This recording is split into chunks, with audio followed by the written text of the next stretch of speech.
की कदर मसनूई तौर पर बढ़ाने वालों और सट्टेबाजों के खिलाफ कार्रवाई का फैसला। मुआशी इस्तेहकाम के लिए मॉनिटरी और फिस्कल पॉलिसियों में हम आहंगी जरूरी है।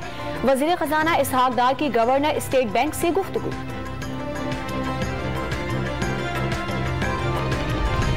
महंगाई की शरह 49 साल की बुलंद तरीन सतह को छूने के बाद कम होना शुरू। अगस्त में 27% तक पहुंचने वाली शरह सितंबर में 23.18% तक आ गई।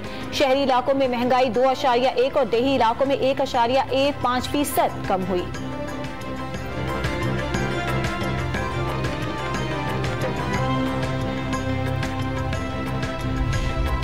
नून लीग का साइफर ऑडियो लीक्स के मामले पर जारहाना पॉलिसी अपनाने का फैसला। आवाम को बताया जाए साइफर कहानी रियासत के खिलाफ बड़ी साजिश थी।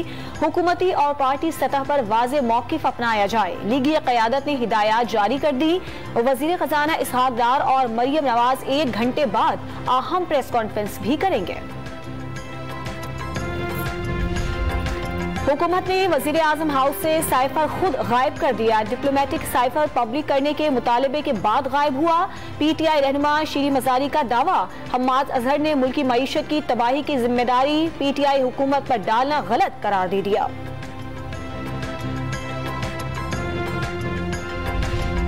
खातून जज को धमकी देने के केस में इमरान खान का गैर मशरूत मुआफी मांगने से गुरेज। गुज़श्ता समात पर अदालत के सामने जो कुछ कहा उस पर मुकम्मल अमल करने का वादा। एक्शन लेने से मुराद लीगल एक्शन के सिवा कुछ नहीं था। इस्लामाबाद हाई कोर्ट में तहरीरी बयान जमा।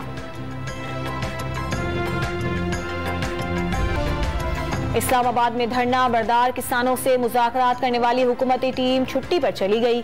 वज़ीर दाखिला ने बताया कि बातचीत पीर को होगी। किसान इत्तेहाद ने हुकूमती रवैया नाकाबिले एतबार करार दे दिया। मुतालिबात की मंजूरी तक वापस जाने से इनकार।